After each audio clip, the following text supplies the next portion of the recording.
My family gave me an eviction notice on my birthday, so I returned their cruel gift with a stunning public revenge they'll never forget. I never expected my 35th birthday to become the mark of the cruel betrayal of my life.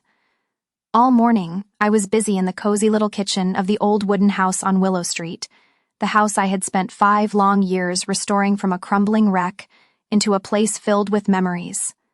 I had scrubbed every brick on the exposed wall by hand, replaced each window pane myself, and brought the backyard garden back to life with rows of lavender that bloomed bright purple in the summer. This wasn't just a house, it was my heart. Ebra. The simple birthday party was something I had planned myself, just a few familiar faces in the family, my parents, uncles, my brother Daniel, and of course Ivy, the cousin who always showed up at family gatherings with a smile as sweet as honey and a cocktail dress that didn't quite match the warm, intimate vibe of the celebration. Berkeki Olivia, open your gift. This one's really special, my mom said with a big smile, her hands trembling slightly as she handed me an envelope wrapped in shiny silver paper tied with a red bow, like it was the most precious gift in the world. I smiled back, not suspecting a thing. The room was filled with laughter and conversation, the scent of vanilla cake still lingering in the air. I untied the bow, peeled back the foil wrapping, and pulled out the stack of papers inside. My eyes quickly scanned the bold black inked heading, short and cold, eviction notice. Before the air in the room thickened, my hand froze midair, my mind spinning. What is this? I whispered, barely recognizing my own voice. My father wouldn't look at me, his head bowed as if in shame. My mother blinked rapidly, avoiding my gaze. Daniel took a small step back, and Ivy, she smiled, but not her usual gentle smile. It was the smile of someone who knew everything, waiting for the moment another person crumbled. Olivia, we know today isn't the ideal time, but it's time we were honest, my mother said, her voice barely above a breeze. What do you mean? This is my house! I shot to my feet, the chair scraping harshly against the wooden floor. I renovated every brick, every door in this place. I poured my life savings into it. Ivy set her wine glass down and stood up slowly, her voice calm and weightless. But the house is still under your aunt and uncle's name, Olivia. On paper, it was never really yours. I turned to her. You knew? You're siding with them? I'm just helping the family make a smart decision, she said, smoothing the silk of her dress. This neighborhood's hot right now. It makes sense to sell. I let out a dry, hollow laugh. So this is the birthday present you all prepared for me, an eviction notice, and you turned my home into a market listing? My father still said nothing. My mother stepped closer, reaching as if to take my hand. You have 45 days to get things in order. We'll help with moving costs if you need. I pulled my hand away like I'd touched fire. I don't need anything from anyone. I need answers. How long have you all been planning this? Ivy raised her chin, unfazed. About 3 months. I've already spoken to a few potential investors. They're interested in the size of the lot and the prime location.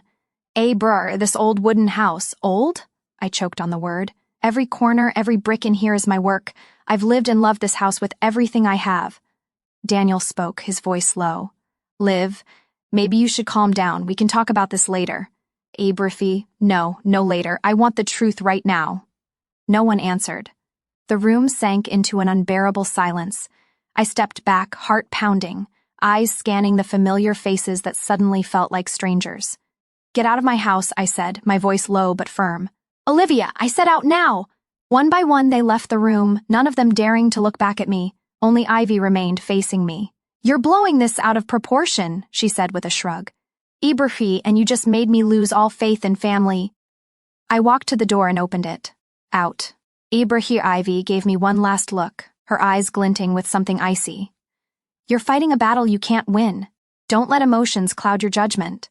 The door shut behind her. I stood there for a long time, eyes still fixed on the paper in my hand. In all my years, I had never felt so hollow. But in that silence, a thought sparked. If Ivy thought I would give up that easily, she didn't know me at all. I sat motionless in the armchair by the window. The late afternoon sun slanted through the sheer curtains, casting a soft orange hue across the floor.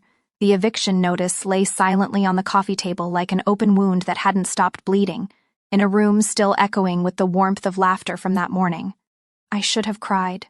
should have been furious, but the only thing I felt at that moment was suspicion. Ivy. Since when had that seemingly harmless cousin become the mastermind behind pushing me out of my own home? From the casual comments about property value to the scrutinizing looks I once mistook for admiration, all of it now formed the perfect pieces of a carefully hidden scheme. I picked up my phone, my fingers dialing almost instinctively. The first person I needed was Emma, my best friend from college, the one who'd pulled me through sleepless exam nights, heartbreaks, and the craziest home renovation projects. Brick Olivia? Emma's voice came through after 3 rings. Are you okay? She breathed. No, I answered bluntly. I need you here. Bring your laptop, and if you still have that stack of old renovation permit files, bring those too. Less than an hour later, Emma showed up at my door, hair tousled and her backpack stuffed. As soon as she saw me, she didn't ask a thing, just gave my shoulder a firm squeeze, walked in, pulled out her laptop, and began searching through folders organized with obsessive precision. Got it, Emma said, turning the screen toward me. Every permit, blueprint, and city approval. I backed them up ages ago. Good thing I never deleted them. Burke. I stared at the screen. These files could be the key. Ivy said the neighbors complained I was renovating without permits. She showed my parents some documents, but no one would let me see them. Emma frowned. Could they be fake? I nodded. And if they are, then she's executing a much bigger plan. That night I texted Daniel, my brother. We used to be close, but ever since he got married and moved out, the distance had grown. Still, I knew if anyone in the family had any sense left, it was him. I need to meet you urgently, I wrote. Daniel replied a few minutes later, tomorrow morning, Cornerstone Cafe, 8. The next morning, I arrived 10 minutes early, sitting by the window with a cup of hot tea. Daniel walked in, looking exhausted like he hadn't slept all night. I didn't waste time. You knew about the eviction, didn't you? Daniel nodded, avoiding my eyes. Yeah, about 2 weeks ago. Ivy told Mom and Dad that you weren't fit to manage the house, that there was a risk of legal trouble because of unpermitted work. Burhal lies. I placed Emma's folder on the table. Here's every permit, legal, verified. Daniel flipped through a few pages, his face slowly draining of color. So she lied to me too. And I believe there's more to it. I looked him straight in the eye. Ivy wants the house, not for herself, but to sell. Probably to some development project, maybe someone she's dating. Daniel frowned. His name's Max Harper. I've never met him, but Dad mentioned he's into real estate investment. Exactly. I'm going to dig deeper, but I need your help. If Mom and Dad believe her because of documents, I'll prove she forged them. Daniel sighed. I'm with you. Better late than ever. Berfa. Back at home, Emma and I began tracking leads. She had an old classmate named Chloe who worked at the city's land records office, now overseeing construction permits for my area. After a few calls and a post-work coffee invite, Chloe agreed to meet at the public library. She pulled out a thick file and flipped to the page I needed.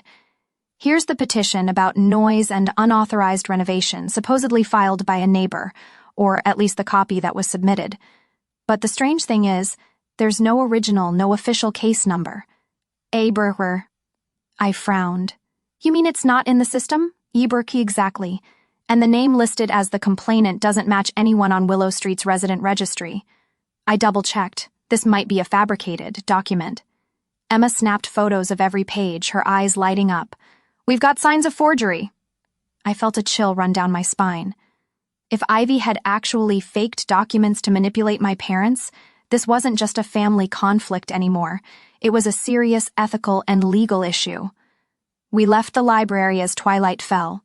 The streetlights flickered on, reflecting off the familiar Willow Street Historic District sign. I paused at my gate, gripping the folder tightly. This house wasn't just where I lived. It was the story of my growth, the proof of my dedication and love poured into every brick, every window frame. And now it was under threat by someone who once called me sis. I looked over at Emma, my voice steady. If Ivy thinks she's smarter than me, she's made a huge mistake. Emma nodded, a faint smile playing on her lips. Game on, Liv. And we're going to win. A brooky darkness settled over Willow Street, but inside me, a light had just been lit. The light of truth, and I was going to bring it into the open no matter what. A light drizzle was falling when Emma and I returned to the city the next morning, our hands clutching the folder full of new leads. It was time to piece them together into a bigger picture. Ivy didn't just want to take my house, she was preparing to demolish it. That afternoon, Daniel took us to meet one of his contacts, a man named Marcus Bell who worked at the city planning office. Marcus was the cautious type, but after reviewing the documents Chloe had confirmed as fake, he frowned deeply. "This is strange," Marcus said, flipping through the detailed plans with professionally drawn lines. "I've seen this version during a closed-door meeting a few weeks ago." "Abra, who's the developer?" I asked, a gut feeling beginning to simmer. Marcus typed a few lines into his computer and turned the screen toward me. Under the logo of a construction company called Harper & Stone Group was the heading, Proposed Luxury Apartment Complex. Location, 197 Willow Street. I froze. That was my address. My house. Emma looked at me, eyes wide. "Max Harper, Ivy's boyfriend. He's the Harper & Stone." "Abrick." I tried to keep my voice steady. "Do they have any documents signed by my parents?" Marcus paused, then nodded. "There's a land survey approval form with signatures from Mr. and Mrs. Rickman. Your parents." I stood still, but my parents never told me about any of this. They still think I broke the law, let alone signed off on selling the land. Marcus frowned. "The signatures look odd. Might be copies. If you want, I can have the legal department take a closer look." "Ibriki, please," I cut in. As soon as possible, Marcus agreed to help. On the way home, I pulled out my phone and started typing a message to my mom, but deleted it before hitting send. I wasn't ready to face them. Not yet. Not until everything was clear. That night, Emma stayed over like we used to during college. We sat by the fireplace, going over every blueprint, signature, and seal. "This notary seal," Emma said, pointing to the survey form. "Who is it?" Ambrar held the paper up to the light. Under the round red stamp were the words, "Notary Public, Elizabeth Sterling." "Abrike," I frowned. "Sterling. That's Ivy's last name, right?" Emma opened her laptop. "Been searched. Here it is. Elizabeth Sterling, Ivy's biological mother. She used to be a notary, but she retired almost 2 years ago." "Ibri, then how did she notarize a document filed just weeks ago?" I asked, feeling heat rush to my temples. Emma looked at me seriously. "If that seal was used after she retired, that's falsifying a notarized document. That's a criminal offense." Burke. I let out a long breath. Ivy was taking this too far. The next morning, I was about to drive to meet Marcus when I saw my windshield shattered. A large rock lay in the front seat, still covered in damp dust. Wrapped around it was a small piece of paper scrawled with a shaky handwritten message, "Back off while you still can, Olivia." My heart pounded. I looked around, but the street was empty, no one suspicious in sight. I called the police, and while waiting for them to arrive, I texted Emma and Daniel to come immediately. The police took my statement and collected the rock as evidence. They advised me to install security cameras and to report any further incidents. I nodded, but I knew this wasn't about paperwork anymore. Ivy had started sending warnings through action.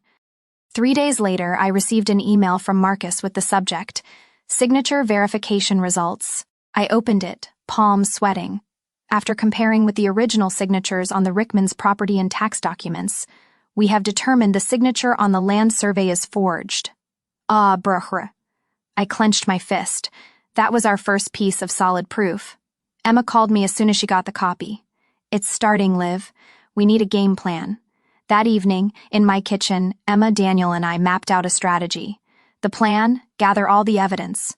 Fake documents, forged notarizations, shady land surveys, and Ivy's connections to Max Harper and the real estate development firm. We also agreed we had to stop them from demolishing the house before the truth came out. Emma suggested reaching out to Leela, her friend who worked at the Historical Preservation Office, to check if my house might qualify for protected status. If it did, they couldn't touch it without city approval. Just then the doorbell rang. I stepped out and froze. Sitting on the porch was a cardboard box with no sender listed. I opened it. Inside were full-color photographs. shots of every corner of my house, the kitchen, the living room, the stairwell where I used to hang my grandmother's photo, even the window I had just repainted last week.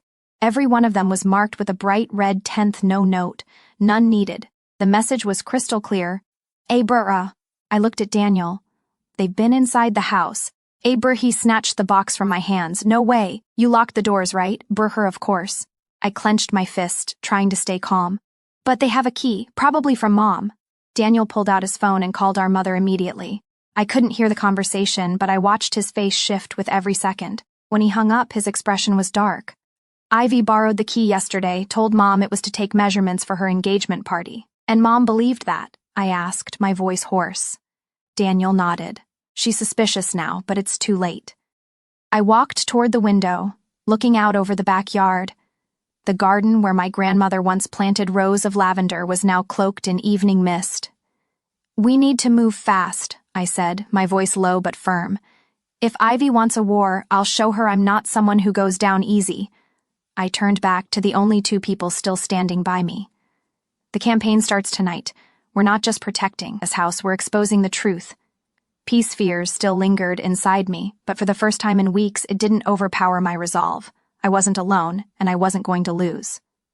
2 days after the break-in, I sat in the office of my lawyer, Sarah Holden, a sharp-eyed woman in her 40s with a calm voice who had helped me with property documents in the past. This time, she wasn't just my legal advisor. She was a key ally in the battle I was about to face. Sarah flipped through the documents I'd gathered, from Marcus, Chloe, and even the X-marked photos I'd taken as evidence. This is a pattern of deliberate behavior, she concluded, tapping her finger on the survey contract copy. Forged signatures, improper notarization, and clear organized fraud. If we can prove Ivy and Max colluded for personal gain, you won't just keep your house, you could take them to court. I nodded, but deep down, I knew one thing. Winning in court wouldn't be enough. I needed a blow Ivy couldn't recover from. A truth bomb dropped right where she believed she stood in the spotlight of her own glory. The night before the engagement where I planned to introduce Max to family, investors, and wealthy friends, she had rented the Bellevue Grand Hotel, a lavish venue in the northern part of the city, to host a perfect debut evening. I would turn that party into a full reveal, and to do that, I needed someone on the inside, someone who knew Max and Harper and Stone's operations better than anyone else. That person appeared unexpectedly, Lena Harper, Max's younger sister. I'd met Lena briefly back when I still got along with Ivy. She was quiet, usually hanging on the sidelines of their gatherings. But today she reached out to me directly, leaving a brief message. Olivia, I know what Ivy's done. Meet me at 5 at Bean and Birch. A. Burkhree. I arrived on time. Lena was already seated in the corner, dressed in a charcoal gray coat, her sharp features betraying the tension in her posture. She gestured me to sit, then handed me a USB drive. This has everything, she said, her voice soft but firm. Blueprints, emails between Max and Ivy, plans for clearing the land including your house. Abrar. I held my breath. Why are you helping me? I used to believe Max was a good person, but he and Ivy only care about power and image. They've turned our family business into a tool to hide their wrongdoing.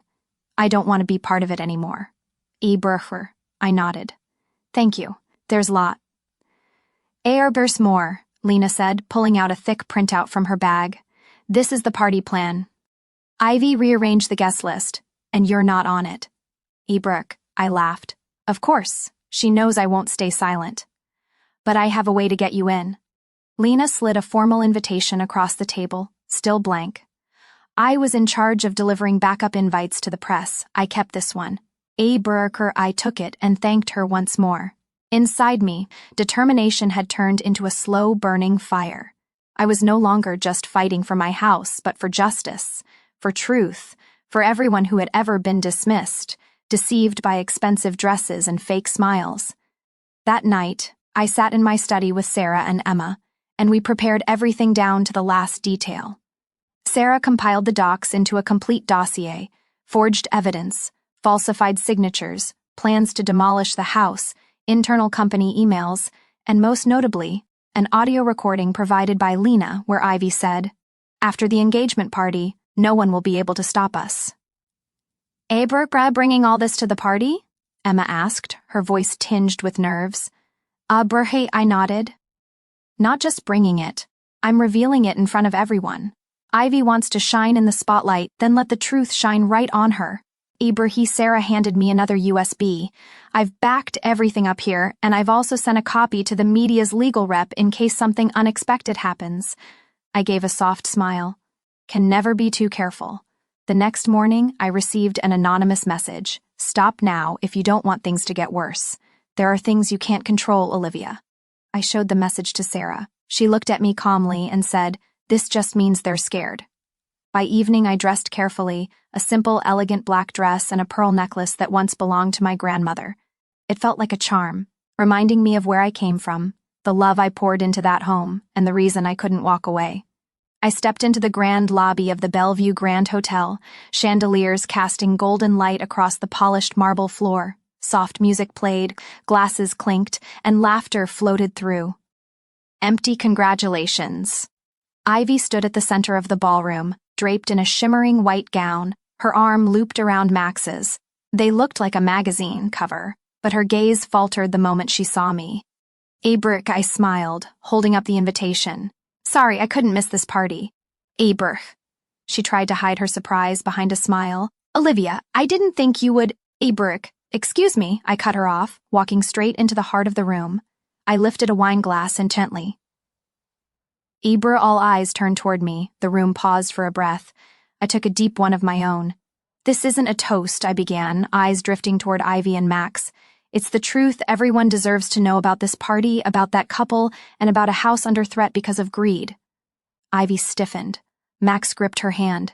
I reached for the USB Sarah had just handed me and plugged it into the large screen behind me. "Please watch." The lights dimmed, the screen lit up, and the storm was about to begin. The light from the big screen cast a glow across the ballroom. All eyes focused on the first image, a detailed development blueprint for a luxury condo complex named Willow Heights, with a clearly listed address, 197 Willow Street. A wave of murmurs swept through the room. A few guests whispered to each other, others stepped back, glancing at Max and Ivy as if waiting for an explanation. I stepped closer to the mic, my voice calm but firm. "This is a property currently owned by my family, and it's where I've lived for over 10 years. The plan to demolish that house and replace it with this luxury complex has never had my consent. All the so-called approvals you've seen are fake." Next, the screen displayed a series of documents. Among them, the land survey with my parents' forged signatures and the notary seal belonging to someone who retired last year. A sharp knock on the table came from a middle-aged man in the front row, Mr. Randall Morris, the project's lead investor. "Forged documents? Do you have verifiable proof?" I nodded and turned to Sarah, who stepped onto the stage. Sarah spoke clearly and firmly. "We have confirmation from the city's legal department. All signatures, seals, and survey approvals fail to match official records. The notary, Elizabeth Sterling, Miss Ivy's biological mother, hasn't been licensed for over a year. This puts the entire documentation into the category of criminal fraud." Ivy stood frozen, her face drained of color. Max stepped forward, gripping her hand, ready to speak. But I didn't give them the chance. "I'm not done," I said, eyes fixed on the screen. The next piece of evidence played through the speakers. Ivy's voice rang out, cold and deliberate. "Let them think Olivia is breaking the law. Once the house loses legal protection, we can buy it for next to nothing. After the engagement party, everything will be in our hands." Then Max's voice chimed in. "I've cleaned out all the internal files. No one will trace it back." The ballroom fell silent, the air turned heavy as lead. Max turned to Ivy, his face no longer composed. "You recorded our conversation?"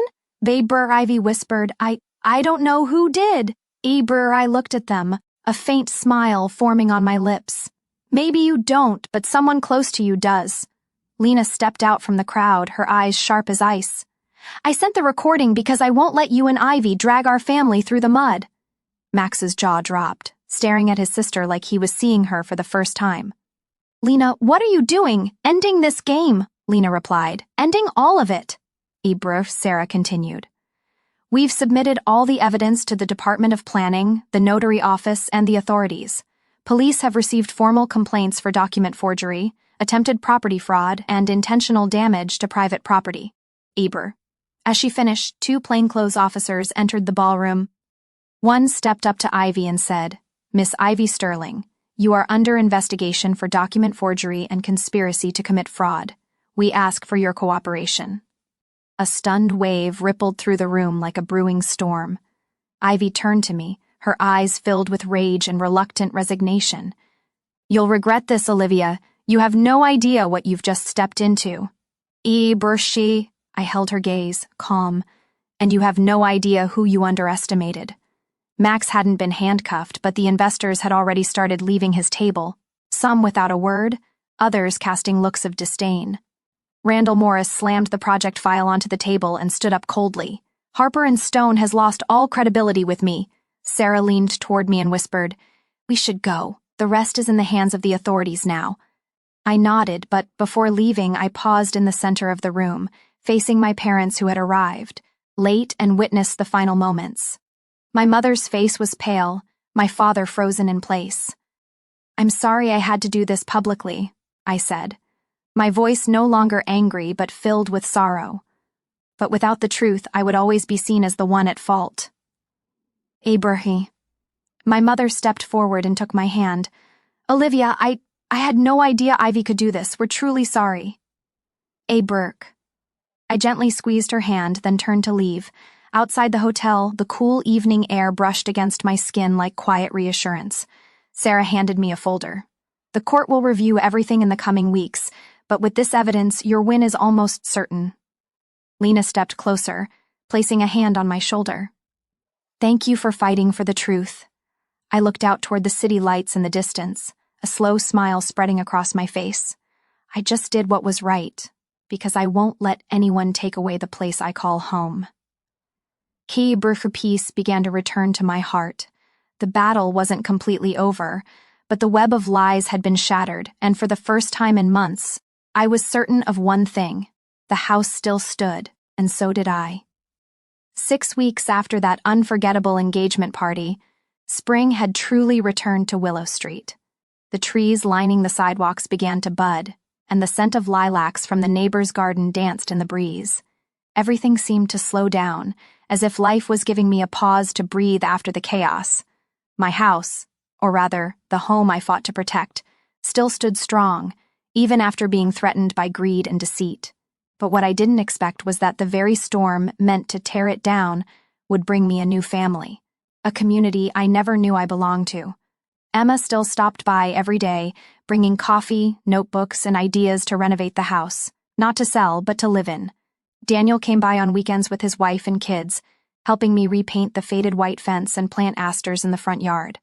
Lena, once just a quiet shadow at a lavish party, had now become a vital part of this healing journey. After the scandal, she officially left Harper & Stone and helped launch a local heritage preservation fund with a team of community activists.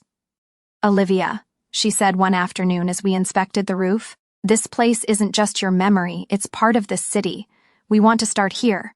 I was speechless when she handed me a bronze plaque engraved with small words, "The Rickman House, a living legacy of Willow Street." My throat tightened. No words were needed. I knew I wasn't alone anymore. The person I least expected also appeared one quiet morning, Max Harper.